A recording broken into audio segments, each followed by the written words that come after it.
good morning or good evening, depending on where you're dialing in from.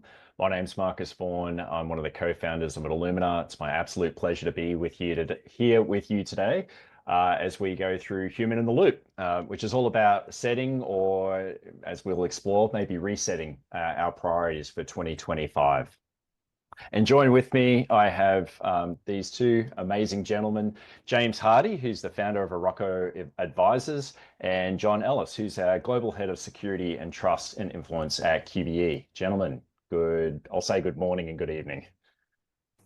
Hello. To kick this session off, and we had a really interesting prep discussion last week around technology and I guess the rate of change. And in talking about how we set our priorities for 2025, I wanted to run through a very quick time frame in terms of what's happened so far in 2025, given the fact that we're still in February. So on the 20th of January, and I'm just looking at this from a technology perspective as a starting point, on the 20th of January, Trump revokes Biden's executive order on artificial intelligence, which, again, subjectively was very much set up to establish more of, I guess, a risk-based approach to how artificial intelligence would be developed and deployed across the United States. On the 22nd of January, SoftBank and OpenAI folded into a big announcement by the White House that Stargate will take place, which is an over $500 billion investment into the infrastructure to ensure that the US remains extremely competitive in developing out artificial intelligence as the appropriate infrastructure to be able to resource and power that. On the 27th of January, things changed somewhat. A Chinese-based startup with DeepSeek, it announces its R1 model, which essentially comes out to say that it's a more efficient, a highly trained model that is now essentially outperforming what we've seen from OpenAI and ChatGPT models to date. In the same day, Nvidia stocks plummet, and I think it's something like $593 billion is wiped off the stock exchange from purely just that one dip. 2 days later, Moonshot AI comes out with Kimi AI, a new artificial intelligence engine that is, again, showing the research papers and statistics that it's outperforming even DeepSeek and prior models that have been deployed by the big tech giants in the US. And then if we fast forward to the 11th of February, so this is all within a pretty quick succession of time, the EU decides to shelve its AI liability directive, which is really a directive that was focused at how do we essentially ensure that technology giants are held accountable and liable for any losses that are felt by citizens of the European Union. That gets totally shelved after the AI Action Summit, literally hours after the AI Action Summit. So a lot's happened in technology for just a really short period of time. And it feels as though the sands have shifted somewhat in that period of time. So I wanted to start this, like if we look at this from a macro perspective, and get, I guess, John, James, your take on, with this level of change, I mean, how are you thinking about, I guess, these changes and how we might actually navigate this level of change? Keeping in fact, there's a lot of noise in all of that. And it feels like every time I open up my news app, something new has happened that's quite significant. John, I might start with you. How are you thinking about this level of change in terms of setting priorities for 2025? So I'm a big fan and user of studying history to sort of try to understand how the future may play out. And if I borrow the words from, I believe it was Napoleon, he said that amateurs study tactics and experts study logistics. And I think that in this space, we really do have to go back to some of the, I guess, the supply chain, right? And when you look at how this is, the technology is established and built, I think it's pertinent to look at things like semiconductors, the supply chain capabilities, the compute capacity. I appreciate, the claims that have been made out there about DeepSeek not needing necessarily the same level of compute power. But I guess, I think there was another paradox that was talked about, Jevons paradox, and essentially saying that that's actually going to put even more demand. So it sort of seems to be a little bit weird that Nvidia stocks would actually drop when in fact actually this is a good thing for them if you look at it from a longer term, right? So it just goes to show you that sometimes market short-term sentiment doesn't necessarily give you a good indicator of long-term success. So yeah, I'm sort of trying to look at it from that perspective, look at it a little bit more longer term, and try to look beyond the short-term hype. That doesn't mean to say that, you can't turn around and take advantage of some of the short-term things that are happening. But yeah, that's sort of kind of how I'm looking at it at the moment, just really trying to get a deeper understanding around some of the supply chain issues and challenges and opportunities that will present themselves. So trying to steer clear of being reactive, I guess, in nature, to I guess, the noise that might be frothing up in the news day to day. I think so. And I think also what I would say is that you probably have to sort of set yourself some principles as to how you're actually going to be looking at this. What side of the debate you're going to be taking, because this is in many respects a power play. So if you look beyond and I'm sort of taking a real politic view here, it very much is a balkanization of the technology estate, with geopolitics and that's playing out. So I do think, depending on the type of organization you're operating in, this is a good opportunity to start looking at hedging opportunities. So if I look at some power corridors like Singapore, Korea, or even the Middle East, where they're going to be trying to sort of, I guess, have a foot in each camp in relation to what China's doing with the global south, and also what the US led, I guess, Western order, for want of better words, is doing. I think that there's some interesting opportunities there as well. I'll just finish on one point. I do think what will be fascinating, and will be something that will be very much near term, is the continued drive for data sovereignty. So certainly here in Australia, previous role, health insurance, even looking at people like Microsoft, it was very much, we need to have the data here in Australia. So I think data sovereignty is going to play a big role there as well, and also where the compute capacity is. James, over a month ago, I didn't know what DeepSeek was. Now I have to be an Right. expert on DeepSeek and Kimi AI. I mean, how are you thinking about this, given the fact that the world just shifted very quickly, and we are, I guess just thinking about the fact, and I appreciate, John, your comments on, market sentiments being somewhat knee-jerky in nature. But when you see things that we didn't know existed only 3 months ago have such a big impact, I mean, how do you start framing up and thinking about, setting priorities and things to stay true by over the course of 2025 with that much change?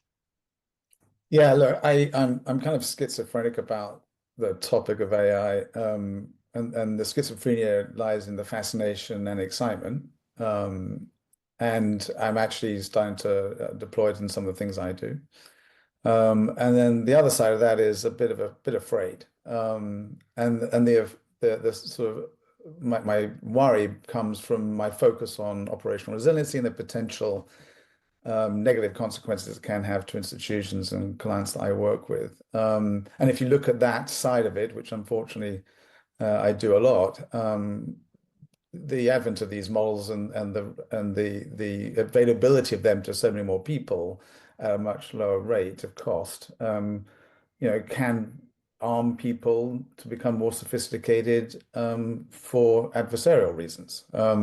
So, in general, I think AI is very, very exciting, can do wonderful things, with the advancements in medicine and all manner of good, positive outcomes for humanity. And then, of course, the other side is it can also be pretty scary, as I said before. So that's the schizophrenia. The way I do look at it, though, is it's along the lines of what John's saying, and you sort of rearticulated, which is I don't look at the hype. I don't look at it's DeepSeek this one, where it's more important to me and those who I work with to understand the trends, where direction it's going, which I don't think anyone has a full understanding of yet.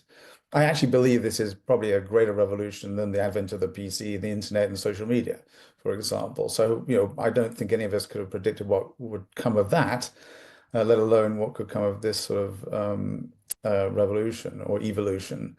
So I try and boil it down to be pragmatic and simple. So if I'm sitting talking to a client, understanding where things could be and what it means to them. And you could go in all manner of different directions on the topic of AI, but if I focus purely on the resiliency side, the general sense becomes both positive and negative. Again, one positive, you can be more proactive against looking at the things inside your own house, your own infrastructure, your own operating models, and better understand how all those things are wired together, and more intelligently predict potential vulnerabilities or weaknesses in that operating model. Or it's becoming greater increase in risk of threat, and the threats can be more sophisticated in nature. So, pragmatically speaking, I try and boil it down to very, very simple things. Again, from a resiliency point of view, I'm assuming something bad's going to happen. I don't know what its shape or form is going to be, but when and if that, well, let's say when that happens, the assumption of disruption, then it's going to manifest itself in, only one of a certain category of forms. It's going to impact people, disrupt people, or lose people, God forbid. It's going to impact your facilities, your electrical grid, the infrastructure you potentially operate, rely on. It could corrupt data badly or disable the access to data very quickly and at large scale. It can disrupt your technology, that houses that data, so on and so forth. Or those you rely on, the third parties, et cetera, you rely on, it could disrupt them. So all the things that we've talked about from a threat perspective, I think, become higher risk and probably a little bit more likely. So pragmatically, again, the advice I have is to shore up the things that you need and should have always been shoring up, and that comes in the form of protection. All the things that a good cyber CISO would do. Probably from a sophistication point of view, increase that sophistication level, but mainly also from a response and recovery point of view. All manner of these threats will manifest themselves in the disruption of one of those things I mentioned, technology, data, etc. So how you respond, how your capabilities of response and recovery, I think matter more today than they ever have done. So I try and be, from the hype, which I find fascinating, and all the great things it can deal with from a humanitarian point of view, look at the negative outcomes from a resiliency point of view, and try and then distill it down to those basic 5 asset types that one needs to protect and be able to recover. So that's how I personally look at it. I think the fascinating thing in all of this for me, I guess, again, spending so much time in risk and resilience and working with customers who have always been very heavily regulated, and regulation guiding a lot of what we do from a principles perspective in terms of resilience programs and really setting up for success. The rate of change that we've seen in regulation over the past, call it a month. So obviously the reversal of the order in the US, the EU shelving its AI Liability Act, and you could argue that a lot of this is probably under pressure. Well, obviously lobbyist pressure coming from very big tech houses, so that's going to have an influence, but also this perceived threat of keeping up in the West, when you do see technologies like a DeepSeek or a Kimi AI coming out and saying, hey guys, we trained it faster, cheaper, anyone can do this. You don't need GPUs at the level you thought you need GPUs. Have we seen, I guess, knowing that regulation is quite often the bedrock, especially for the industries that, again, we spend most of our times in, have we just seen a total shift in how regulation is made, set, and change? And how would you be thinking about the change that we've seen in the last 30, 60 days extrapolate over the next 2 years? I mean, where does your brain go when you look at those regulatory changes? I'll go to you, John. I know you're obviously spent many of your years working under regulation in the financial services sector.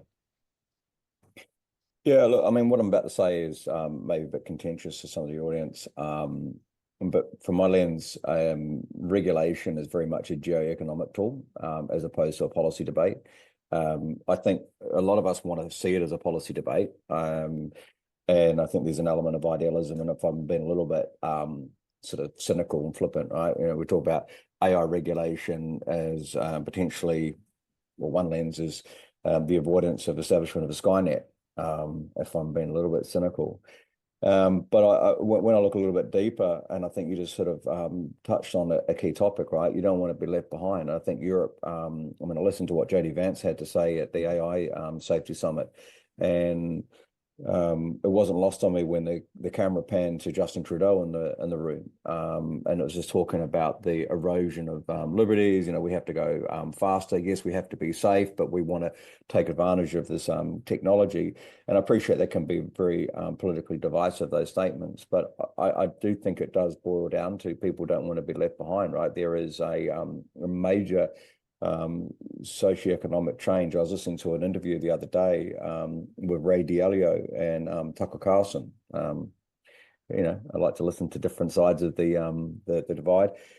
And Dalio made a really great point, right? He said that we're going to go through a time warp, and the next 5 years, it's just going to feel like we've gone through a time warp. The amount of change that we're going to go through is going to be huge. And I think that for us to be able to really deal with the amount of potential regulation or and I don't really know what it's going to look like. I really generally do not know what it's going to look like. And I think it comes back to something that James was saying earlier, right? You just got to be able to have the capacity to respond to whatever may be coming in front of you, as opposed to trying to predict all these different things that may or may not happen.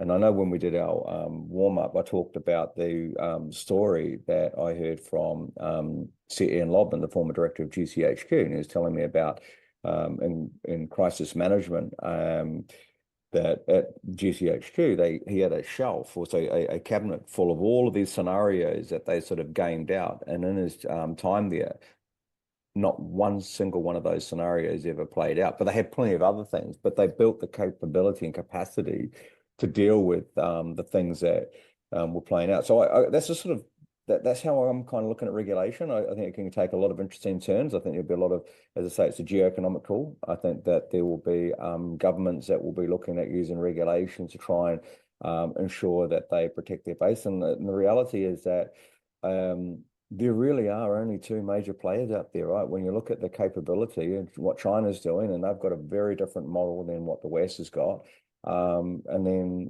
the US. And I think that if the US is really pushing back, also is moving away from regulation, China has a very different view on regulation as well, very different value system. It's exciting times. And there's going to be lots of change. I know that's probably not really giving you a beautiful answer that you're looking for, but I think it's just messy, and you just got to have I think it was Marcus Aurelius famously said it, right? Don't worry about the future, because you already have the capacity to deal with today, and you'll use those same capabilities to deal with the future, whatever may unfold. I mean, James, Yeah, I I'm mean, look, interested in your team. yeah, so I mean, I have a love-hate relationship with the regulations in general. I've worked prior to starting Iroko Advisors, worked in financial services all my life, and most of the last 10, 12 years has been focused on dealing with regulators globally in the financial market sector across a number of different topics. And I love them because sometimes they can be really thoughtful, provoking, and sensible, and make you think about things in a different way. Particularly, for example, the operational resiliency regulations that are still being implemented across the globe. And then, of course, on the other hand, they cost a lot of money, and as John said, there's an imbalance globally, because not all regimes or all countries or all political systems follow the same sort of ethos. And if you look at it from a competitive point of view, if you've got one side looking at restricting things, quote unquote, from a regulatory point of view, and the other side not, then you get to some competitive disadvantages. That said, I do think one's got to look from a human point of view and say, well, what do we want to do with this amazing, wonderful technology that could hurt us or could actually help us a lot? And so that's more of a societal thing. I actually don't think regulation will keep up with it. So, it's also going to be looking in the rearview mirror. But I do think the discussion around regulations is important, not necessarily to be implemented, but to create the discussion. And one example, what I used to say when I was at a bank recently that I worked for, is let's not look at the regulations as we must comply with the regulations. That's an assumption. But what is the purpose behind them?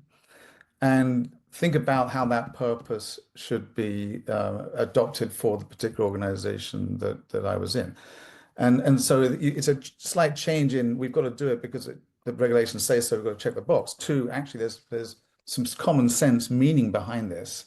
So let's embrace that and therefore be more involved with it and more forward thinking about it. So in general, that's how I view regulations. I think, though, going back to they're going to, particularly in the technology space and the AI space, it's going to change too quickly for regulations to keep up. And you can't stymie it all by slapping one onerous regulation that sort of restricts growth and potential and the greater good that it can create. And you don't want to have a death by 1,000 different regulations that are thrashing all over the place all the time. So I think it's a difficult one. I also, to John's point, don't know obviously what the outcome is.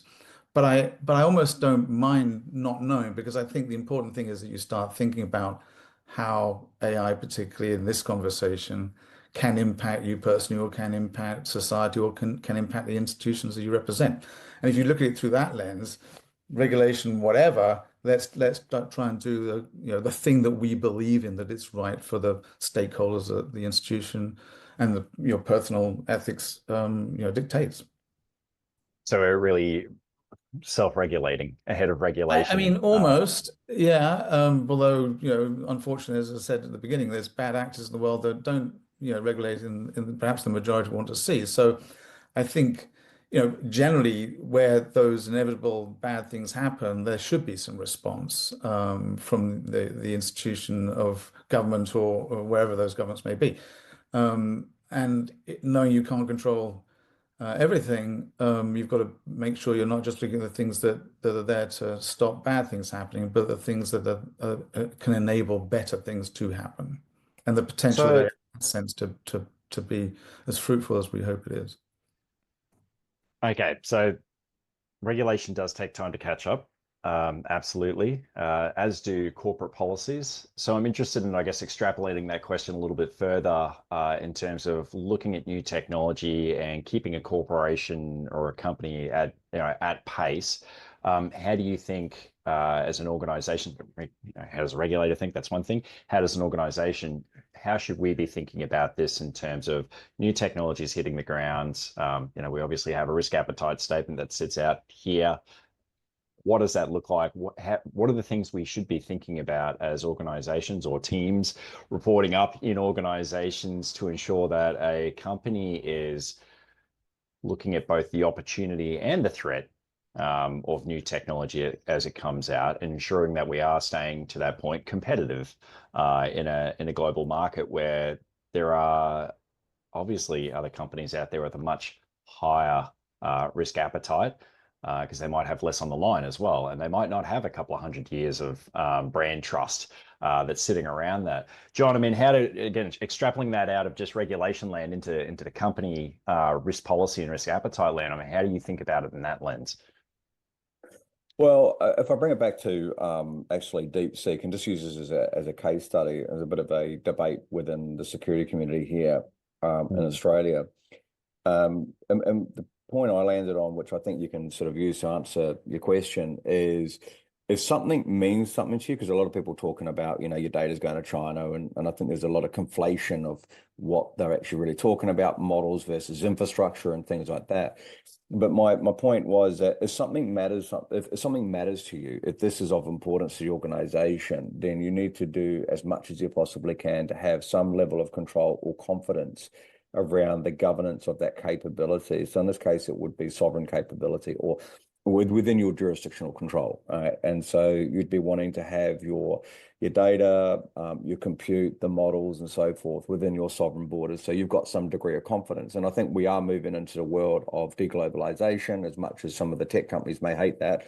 I mean, I've just seen that the new party that won the election in Germany is saying that they need to move away from their relationship in the US, right? So I think it's just that general trend globally that we're moving away from this globalization. So those are some real practical steps, right? Where you're not necessarily looking at the technology in the first instance. You're looking at what actually matters to you as an organization. What do you actually stand to lose should bad things happen? And naturally, bad things will happen. It's just a question of, can you manage the consequences of those things in a way that actually doesn't kill your business overnight?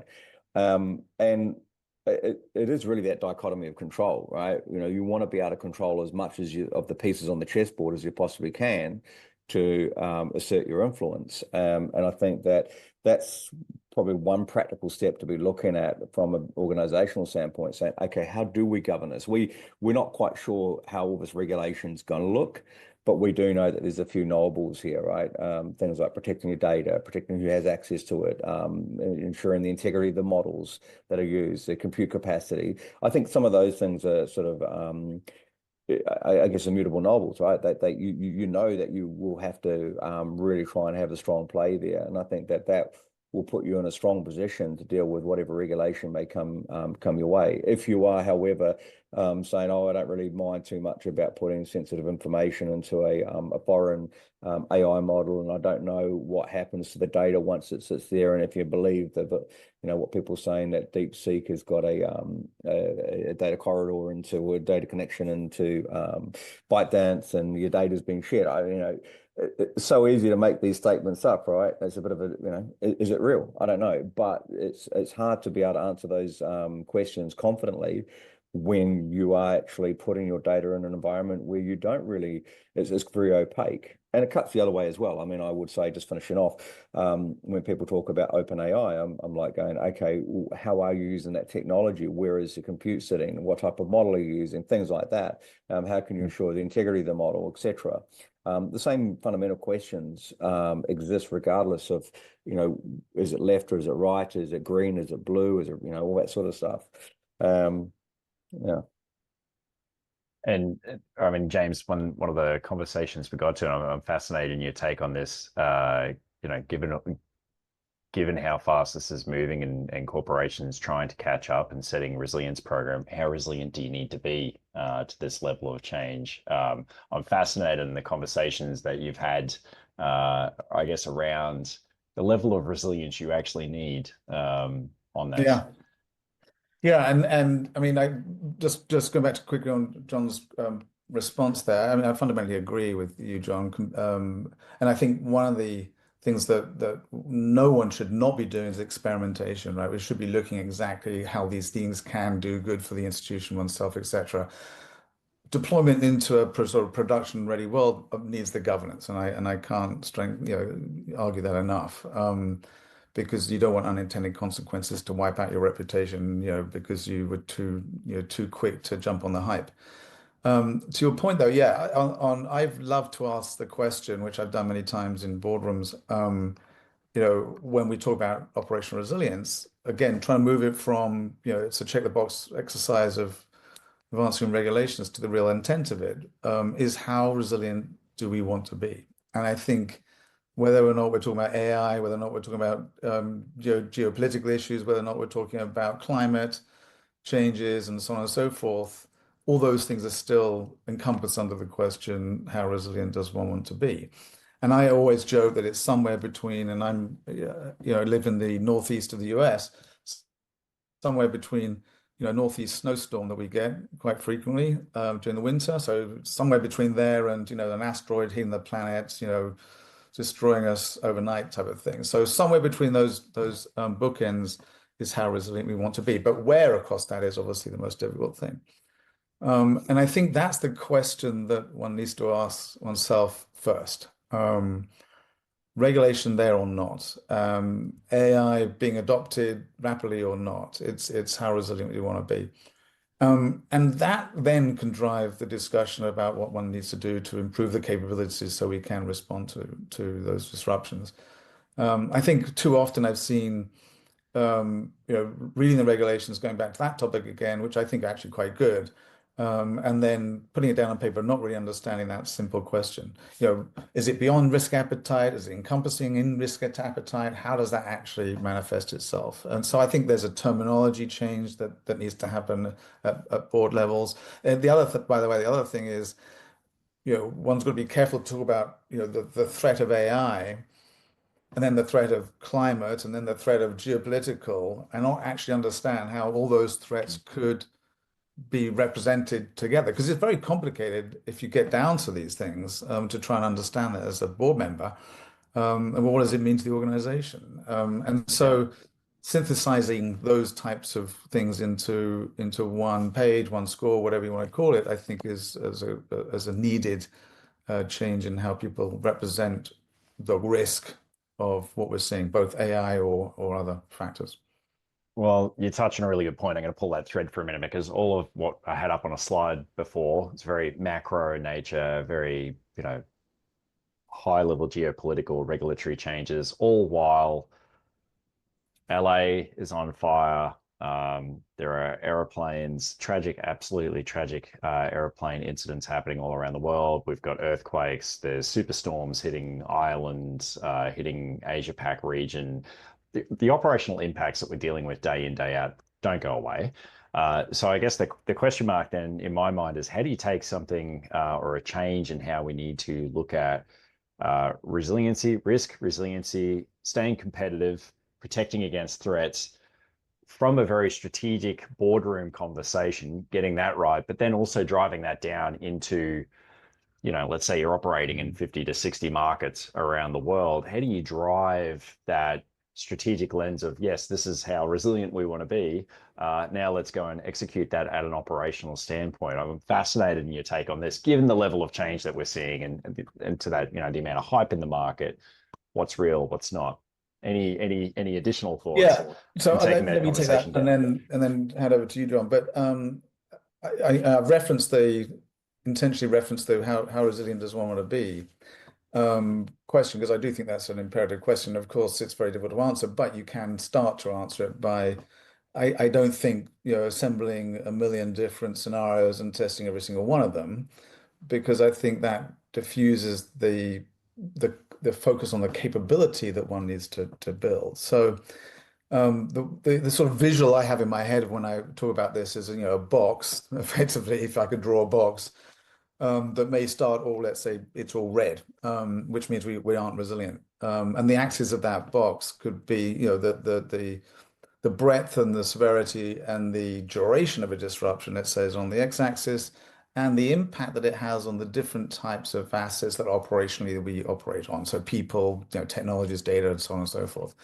And what you want, what I think in the past people have focused on is the short-term disruptions, and we've got very, very good at that typical DR stuff, the cycles that we go through to make sure we can recover. But we haven't really done a lot, or until the last, let's say, 4 or 5 years, on a really severe disruption that lasts a long time, that could potentially wipe out a significant part of the operations of an institution, or indeed, as we've seen in reality, the entire operation of an institution. So if I go back to my box, you want the box to be all green, of course, but you don't want to test a million scenarios because we haven't got time.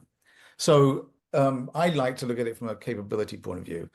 If something bad's going to happen, and let's assume it is, and it's disrupting a technology and data, let's say, and that could manifest from a cyber attack because a sophisticated actor is now using AI, then we've got to understand how we respond to that, both organizationally, communication-wise, the usual stuff, and then from a technical point of view or recovery point of view, focused on not necessarily just recovering the technology, but making sure we continue to deliver the things that we've said we would deliver to our clients and stakeholders.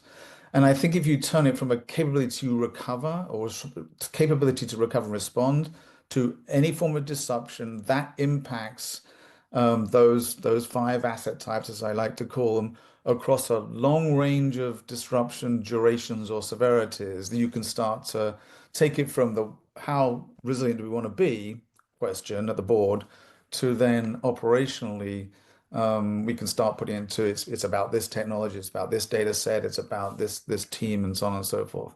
And then I love metrics, so put some metrics in, but not too many of them, and synthesize that back up to the board level conversation of how resilient are we right now versus how resilient do we want to be.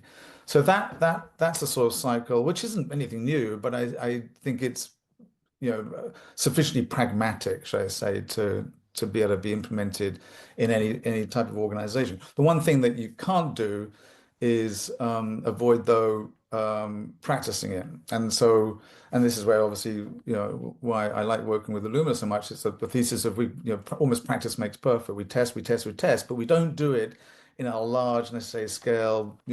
Takes 6 weeks to plan, 3 days to execute or something. Sort of tabletop. Not though I think there's a place for that, but the short, sharp, very quick practice makes perfect scenario types of simulations that can mature the response of an individual or an individual team and how they work together in a crisis, how they operate, as well as obviously, so that's the softer side, as well as obviously the physical side of did we find anything out that we didn't think we had a vulnerability on, for example. So those types of things I think you can take from board questions and discussions to a pragmatic level. John, I'm fascinated in your take on this in terms of driving it from a very strategic global view down into a very local and then back up again. Any words of wisdom from your experience? Yeah, so I certainly really like what James is saying. I think it's I'm sort of taking a lot of mental notes actually, and thinking, yep, yep, yep, really good point there. Can add something there. So I guess the key point for me would be bringing it back to the individual and making sure that it's meaningful for them. I do, as I mentioned earlier, I do like to use sayings and things like that. So a line from a great Greek poet, Achilles, who the US military have used as saying a lot, which is we don't rise to the height of our expectations, we sink to the depths of our training. So that goes hand in glove with what James is saying in terms of practice, right? And me being a Kiwi, the All Blacks are my team. One of the things that the All Blacks do famously well is they break things down into small little pieces, right? And they just focus on the fundamentals. And I think that, again, it comes back to the earlier points I was making. I think we're all saying, right, we can't predict the future, but we absolutely can cultivate good foundational capabilities. And as James is going through that little model, I was just sort of visually thinking about it. And I agree totally, right? You can't populate or test every conceivable scenario. You just get overwhelm the organization. It becomes an academic exercise. It's not real for people. I think the key thing we want out of all of this is to cultivate good judgment capability. And that's what I've seen in my experience. I mean, I walked into my role as CISO at Bupa, and 3 weeks later we were in lockdown, right? So COVID hit, and we didn't have any real capability at the time to allow all of our staff to work remotely, and we had to get stuff done, right? And the organization responded famously, responded really, really well. And I think that, people do have the capacity, and organizations do have the capacity to come from behind, if you're using a sporting analogy, and still win. And again, I think it just comes down to being able to break things down into small digestible chunks, look at it from a multi-dimensional standpoint. I think that's something that probably a lot of organizations really don't do. And I think, again, coming back to the model that James was describing, I think that's a fantastic practical way of looking at it, because it does kind of make you have to think about the multi-dimensional aspects of it. And I think this is the thing that we're leaning into, right? We're facing into is that the world is full of polycrises, right? We geopolitical, technical, environmental, things like that. And we have to, I guess, ultimately try and build the capability to think a little bit more laterally, and build that good judgment capability. But I think what James said, basically, times two. Well, I don't want too much groupthink here. But I mean, it's interesting as you talk through that, and just it's got the brain percolating a bit. There has been some sentiment I've read. The scenario doesn't matter when it comes to simulation exercising, and I guess the way I struggle with it in that that's correct. But I think you can't prepare for every single scenario. I think that's absolutely correct. But I think the one thing that I keep coming back to is testing and building our cognitive flexibility and the capability to be able to deal with an array of different scenarios is actually the critical piece that sits in the center of all of that. So regardless of whether it's DeepSeek or the LA wildfires, the process of thinking, problem solving, the capability to understand your role in that is always critical. But James, I know it looks like busted to get in Still here because frothing. I actually do think the scenario matters. I just don't think that having a library of them that is thousands in nature necessarily is the right approach to getting the right scenario. And why I say the scenario matters is because you don't want to test the same thing over and over Yeah. again, right? Yeah. So I mean, most organizations are testing their active, capabilities all the time. They're testing their DR capabilities all the time, and then great. And typically those happen, for a short period of time because we're worried about disrupting production and everything feels good. That of course you continue to test those types of scenarios, right? Disruption of technology. But I also want to think about the things that are going to have a longer duration of disruption, right? The localized, God forbid, war that impacts people, that impacts, operations in one locale. And what does that mean to the organization, assuming people are being taken care of first. So if you don't test that scenario, in the context of your own operations, I think it becomes an exercise in understanding how the organization communicates, which is invaluable. But you still need to know as an operations manager what assets being impacted, what are my recovery capabilities, and I need to test the breadth of those. Going back to that box, you don't want it all green in one sort of side and blinking red in the other. You want a smattering of hopefully green eventually, but certainly an even distribution. And I think the only way to do that is to have a range of scenarios that are purposely could be triggered from any type of disruption, again, AI inclusive, but that represents the impact very intentionally on your own organization and your own geographical footprint of your organization, the technical footprint, and so on and so forth. I John, I'm think that's a interested in really, your I'll take on just this. jump in there. Mm. I think that's a brilliant point, right? And what do you want to get out of the scenario? What are the goals that you're trying to achieve, right? And if one of them is to cultivate better judgment capability, collaboration, because these are really powerful capabilities to have in a time of crisis. Yeah, I agree. The scenarios do absolutely matter, right? And I also do think, as James, you're going through talking about the DR and all that sort of stuff, what I've seen in my career is this complacency that's within the tech organization. I mean, you go in to talk about a couple of hypotheticals. How would we deal with this? Maybe a supply chain issue. Just as I was got up this morning, I read that Skybox, which is a Israeli tech company that manages or governs firewalls, and they've gone defunct, right? They've gone belly up. And a bank that I used to work in, we use Skybox to manage over 800 plus firewalls or govern 800 firewalls and about, I think it was about 5,000 or 6,000 switches. So, that's something that probably a lot of people weren't thinking about. What is the implications of that? Who do you work with? But I do think that, yeah, the scenario does matter in the sense of what are you trying to drive in the organization in terms of capabilities. Yeah. What I, I think as we look at the amount of emerging risk coming out of the amount of change that's coming out, I'm interested in pausing for a second and thinking about lead indicators, beacons for risk. Like, what are the things that you're watching based on what we're seeing at the moment, and what we have seen, and what we do know, but also the level of change. I'm fascinated in your take in terms of what are the things that you're keeping your ear to the ground on? What are the things that you're watching? What do you think? What are the things you think people should be watching from a lead indicator perspective when they're thinking about risk and resilience in their organization? Targeting James. me?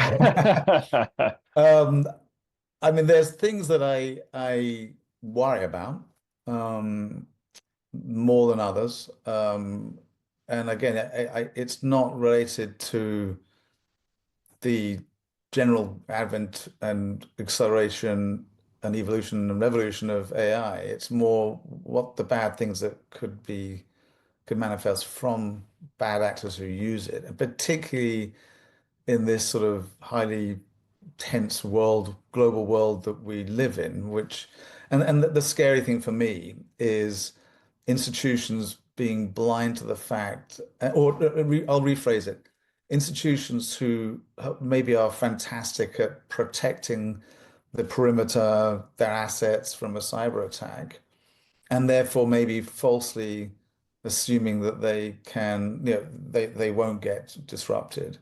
And if you don't, I think protection's obviously the best dollar bang for the buck, but it cannot be done without understanding that recovery. And my recovery from a cyber event is very difficult, especially if you're a large organization that's got a lot of stakeholders, global in nature, and so on and so forth. And everyone can read the Maersk incident that happened and started this whole focus many years ago. That type of scenario, particularly, and I mean, was really been around financial services for the last 40 years. That hitting a major bank or that hitting uh, some form of utility for financial services and disrupting the financial system is what worries me. And in fact, I just watched a movie, I think, or a series called Day Zero or Zero Day or something. And that scenario is what I worry about generally most. And I spent a lot of time while I was in the corporate world working with other institutions across within the financial service industry, but across different institutions, competitive institutions, in trying to understand and how to solve this problem. It's a difficult problem to articulate. It's a different technical problem to solve, and it's a very difficult problem to solve from a human point of view, to know what to do in these types of events. But if you read the news, if you've been where I have, I've seen it happen, and it can destroy the institution or the reputation of the institution, which is almost the same thing.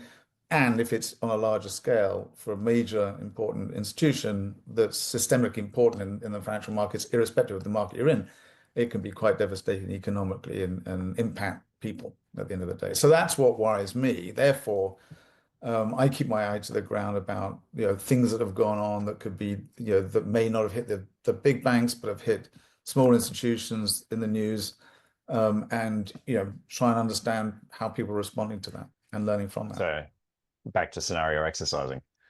It is, Extrapolating. and scenario exercising with the technical and real proven Yes. capabilities to actually respond and recover.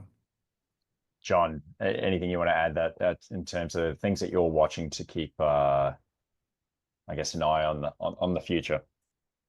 Yeah, so I'll describe a framework that I typically use, right? So I look at multiple different dimensions. It's effectively scenario planning, but multidimensional in the sense of looking at the threat landscape, looking at the workforce, looking at the economic drivers of the organization, regulatory environment, and so forth. I've just gone off the top of my head what they are, and then ultimately through that, a number of different watch points have sort of like concentric rings, right? So the degree of like, is it near, is it medium, is it longer term, things like that, and then using the old Bayesian theorem. So you're looking at the events that are happening. You go back and go, this is something I'm looking at. How does it fit into that?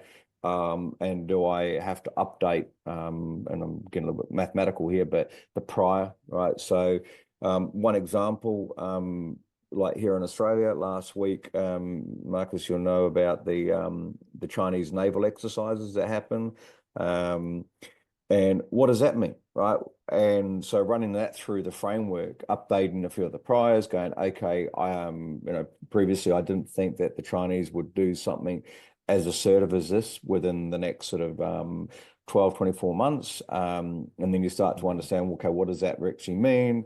What's the potential implications for Australian businesses, potential disruption of supply chain? If you start looking at, if they were to assert things like naval blockades, I mean, that's quite a very low probability, but also in support of their activities, the enhanced cyber operations, right? Because they're looking for what is the response of the Australian government and also Australian businesses, how do they collect the intelligence from that? What does that mean for corporate entities in terms of their own risk profiles? And if you are, I mean, effectively most corporations are on the front line, right? That they're the ones that hold the information. They're hooked into the critical infrastructure. They're regulated here in Australia. It's what we call SOCI, the Security of Critical Infrastructure Act. So all of those sort of things they sort of bring back into the framework and update and go, right, okay, what are the implications there? Again, it comes back to a sort of a multidimensional aspect, and then try to get some confidence around, okay, is this risk actually starting to really, I guess, materialize in probability, or is it going a slightly different direction? And then just keep rinse and repeat. Yeah, absolutely. I think your comments on a show of force, assertive force, probably needs to be taken from a physical sense. Then also, what does that mean from a digital sense? Again, if you want to extrapolate out what that show of force means in a totally different light, and how is that going to affect us, that makes absolute sense to me. I've just had a question come through. It did come through a few minutes ago. I'll throw this in now before we get close to wrapping. If there's any other questions, and great to see you guys in the chat as well. So thank you, Kumar. Bob, good to see you there as well. The questions come through. So, as someone who's worked heavily in the regulated industry for nearly 30 years, the regulations never keep up, in caps lock, with technology. What advice would you offer in terms of providing a direction to the most common sense directives you're seeing, regardless of country or origin? That is a good question. James, John, Yeah, James. I'll take a look because I saw that come in earlier. And I think we were talking about AI specifically, but I'll make the response a bit more broad. And that is, if you look at some of the way regulations are produced in certainly many Western countries, they often do a decent job of reaching out to the markets themselves, right? The players in the market, through industry forums or the like. So there's often a chance to um, understand the intent, and that's where I'll pick that up in a minute. But understand the intent, but also influence, right? What's pragmatic? So there's a lot of dialogue that goes on between industry and between the regulators when they happen. But to the point, it never keeps up, which I agree with. It's still important to understand what's percolating out there, because even if they don't go into force or they're behind, it makes the intent trigger a bit more understanding if you don't understand it, or indeed a bit more thought uh, in oneself to think about, well, what could this mean? And not a regulation, but what is the regulation trying to do? The way I'm trying to answer this question is read that stuff. It's not always very exciting, but it's quite interesting because it's thought-provoking. Let's assume it doesn't happen or it doesn't come into effect. What else could be out there that you think about that then is important for the context of your own organization? So, for example, if there's new regulation on AI and it doesn't come to fruition, or it's cancelled because of the political climate, whatever it may be, that's great because it starts the conversation. And then in the context of the own institution the individuals on this call represent, that's where the conversation needs to sort of mature. And when we were doing a prep session for this, I think, John, you made an excellent point in our discussion, which was, so what, right? So all these things are out there, AI included. Yes, we can jump on the hype. Yes, everything that's got an AI or AI logo seems to be fascinating these days, but it's the so what it means the so what is what it means to the organization that one has. So is the organization adopting AI? That AI as a part of a strategic capability? That's certainly an important so what. Or is it just dabbling because it feels it has to keep the board happy? I mean, I'm being somewhat facetious. That may be not the so what.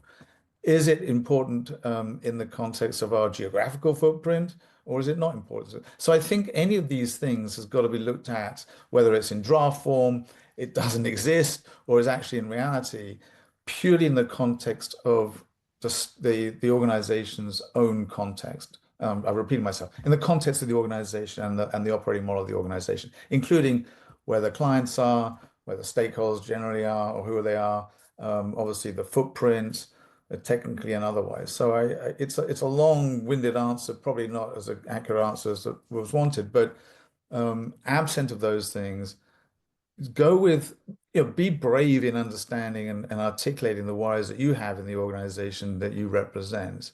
Because if you're thinking it, chances are someone else is thinking it, but just not saying it. And those are old terms, right? But I do think it's relevant. I certainly got a reputation in the institutions I was in of, running towards the fire. That was an expression that people used about me. And it was because I wasn't afraid to go and point something out, read a regulation that was worrying me, or respond to internal policy that was worrying me. Also, there's a way to do it, of course, but I think it's important to use your gut and your experience and to make a representation of what you think is the direction that you need to take. You can be shouted down or not, it doesn't matter, but at least you've you've represented it. John, anything else you want to add to that, or? Yeah, look, I think sort of building on what James is saying there, right? Really know yourself and your organization. And what I mean by that is, in the industry, are you a maker or you're a taker? What influence do you have in the industry to be able to sort of really start contextualizing the so what for your organization? Because if you're a taker and you don't have a lot of influence, right, in the industry, then you can be quite noisy, but maybe you're not really going to be able to shape the nature of the regulation. And I'm talking from personal experience and dealing with some regulators and giving them feedback in the early stages of what they were looking at. And I just so happened to be in a fortunate position where I worked for an organization that was a maker and it was heavily influential. But Monetary Authority of Singapore still didn't listen to what I mean, a few other people were saying. and I won't go and reveal what the regulation was that we all had to respond to. That was not fun.